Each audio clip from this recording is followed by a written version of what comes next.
CIUDAD de México, Proceso. En su ensayo El Día del Juicio, dedicado a la fotografía, Giorgio Agamben describe lo que se considera la primera fotografía en donde aparece una figura humana, el daguerrotipo del boulevard du Temple, que Louis Daguerre fotografió desde la ventana de su estudio en 1839, sobre la acera, junto a la calle desierta, se ve la pequeña figura de un hombre que se ilustra las botas.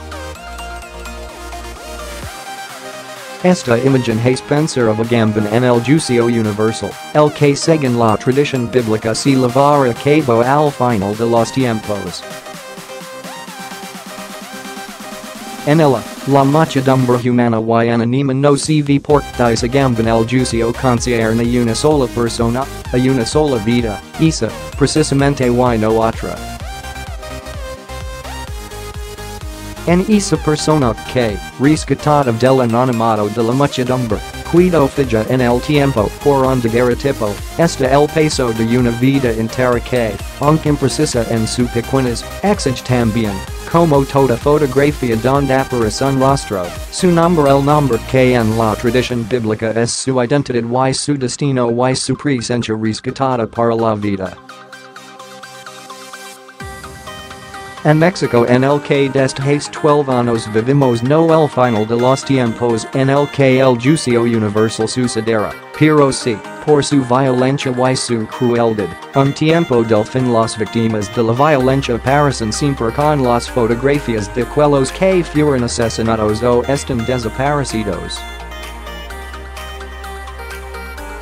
Donde quiera que irrumpan, lo que enarbolan en esos rectángulos es el rostro del hijo, de la hija, del hermano, de la hermana, del padre, de la madre, del amigo o de la amiga, en el instante en el que una cámara capturó su cotidianidad antes de que el crimen los distrayera y el estado los olvidara. Sus presencias, fijadas en un papel o en una camiseta, son, en sus individualidades destruidas, un grito mudo, una mirada que nos observa, nos acusa de su olvido y nos llama a recordarlas y devolverles su nombre. Tal vez por ello, durante el segundo diálogo con Felipe Calderón en el Alcázar del Castillo de Chapultepec en 2011 y cuando Enrique Peña Nieto entregó la Ley General de Víctimas en 2013 en Los Pinos, gobernación no quería que las víctimas entraran con sus fotografías en los recintos del poder. Tal vez por ello, por la infinita vergüenza que genera su juicio, el propio Calderón y los arquitectos que diseñaron y construyeron el memorial a las víctimas de la violencia, Sprinall y López, se negaron a que aparecieran en él los nombres de los asesinados. Esas imágenes que el 8 de mayo, durante la reunión que tendrán con los candidatos a la presidencia de la República en el Museo de Memoria y Tolerancia, estarán otra vez presentes como un bosque de fotografías son, en su debilidad, en su presencia cotidiana que resume sus vidas una acusación, un desafío, una humiliación y un juicio al aparato que los distrayó. Son también una exigencia de verdad, memoria y justicia que, al olvidarlas, el poder les debe. En esas fotografías, las víctimas rescatadas del anonimato de la guerra, de su reducción a cifras, a bajas colaterales, a porcentajes, of abstractions, al olvido de las fosas, repiten al infinito el mismo gesto, la infinita recapitulación de sus existencias vulneradas de manera injusta y arbitraria. No son, por lo mismo, retratos artísticos a la manera de Cartier-Bresson y Sebastián Salgado que, admirables en más de un sentido, permiten críticas como las del fotografía Mario Dondero para el que el primero pecaba de construcción geométrica y el segundo de esteticismo.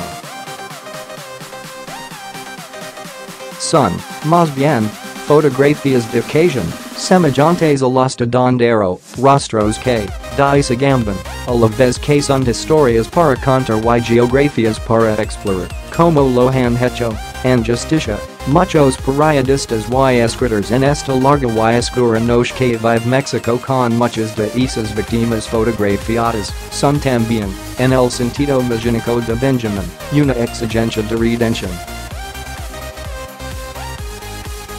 De Ali que Benjamin, en su pequeña historia de la fotografía, reclamará el nombre de cada una de las pescadoras retratadas por Davis Hill en New Haven. Para Benjamin, que leo el marxismo con la mirada magnífica de la tradición judía, la esperanza no nace de una confiada actitud de que la historia siga un curso necesario, en el que las víctimas son, como para Calderón, sacrificados necesarios y sin importancia para la grandeza del futuro, carne en la tabla del carnicero, sino de los que habitan en medio de la desolación. La redención no será de los que sobreviven para festejar su existencia sobre los escenarios de las fosas. Será la de la restitución de todos los que han sido destruidos, erizados, olvidados, de todos aquellos que han sido lanzados más allá de la historia por la imbecilidad de los asesinos. La restitución que, como una prefiguración y un juicio brutal en su aparente cotidianidad, se encuentra ya en las fotografías de las víctimas. Sus rostros que estarán presentes el 8 de mayo de cara a los candidatos a la presidencia, los estarán juzgando tanto hoy como en el último día. Serán capaces de restituirles lo que les deben y que no han dejado de reclamar desde que por primera vez aparecieron en las plazas y en los recintos públicos. O como Calderón y Peña Nieto lo eligieron, aguardarán a la ira del último día, cuyas palabras me erizan los pelos por la autoridad de quien los dijo, apártense de mí, malditos.